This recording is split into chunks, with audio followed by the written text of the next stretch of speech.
তুহিন ছিল ৭ বছরের এক হাসি খুশি ছেলে। সে গ্রামের বাড়িতে থাকে। তার খুব প্রিয় একটা জিনিস ছিল লাল রঙের বড় ঘুড়ি। একদিন বিকেলে হালকা বাতাস বইছিল। তুহিন খুশি হয়ে বলল, আজ আমার ঘুড়ি অনেক উঁচুতে উড়বে। তার পাশে ছিল তার দুষ্টু ছাগল পুচকি। পুচকির গলায় ছোট্ট ঘণ্টা বাঁধা। টুং টাং শব্দ করতে করতে সে তুহিনের পেছনে ঘুরছিল। তুহিন ঘুড়ি ওড়াতে ওড়াতে হঠাৎ টানটা বেশি হয়ে গেল। ফটাস! সুতো ছিঁড়ে গেল। লাল ঘুড়িটা আকাশে উড়তে উড়তে দূরের বাঁশঝাড়ের দিকে চলে গেল। তুহিনের চোখে পানি চলে এলো।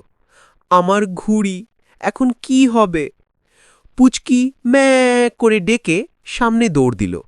তুহিন বলল, পুচকি, তুমি কি আমার ঘুড়ি খুঁজে দেবে? পুচকি টুং টাং শব্দ করতে করতে বাঁশঝাড়ের দিকে গেল। সেখানে গিয়ে সে একটা গাছের নিচে দাঁড়িয়ে লাফাতে লাগল। তুহিন কাছে গিয়ে দেখে, ওই তো তার লাল ঘুড়ি গাছের ডালে আটকে আছে, কিন্তু ঘুড়িটা অনেক উঁচুতে। তুহিন ভাবল, এখন কি করব? ঠিক তখন পাশের বাড়ির কাকু এসে বললেন, কি হয়েছে তুহিন? তুহিন বলল, কাকু, আমার ঘুড়িটা নামাতে পারছি না। কাকু হাসলেন, চিন্তা করো না। কাকু লম্বা একটা বাঁশ এনে আলতো করে ঘুড়িটা নামিয়ে দিলেন। তুহিন খুশিতে লাফিয়ে উঠল, ইয়ে পুচকি, আমরা পেয়ে গেছি। সে পুচকিকে জড়িয়ে ধরল।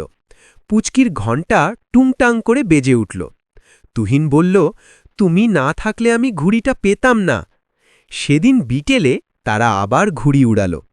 আকাশটা লাল ঘুড়িতে ভরে গেল, আর তুহিনের মুখে ফুটল বড় হাসি। শিক্ষা: বন্ধু আর পরিবারের সাহায্য নিলে কোনো সমস্যাই কঠিন থাকে না।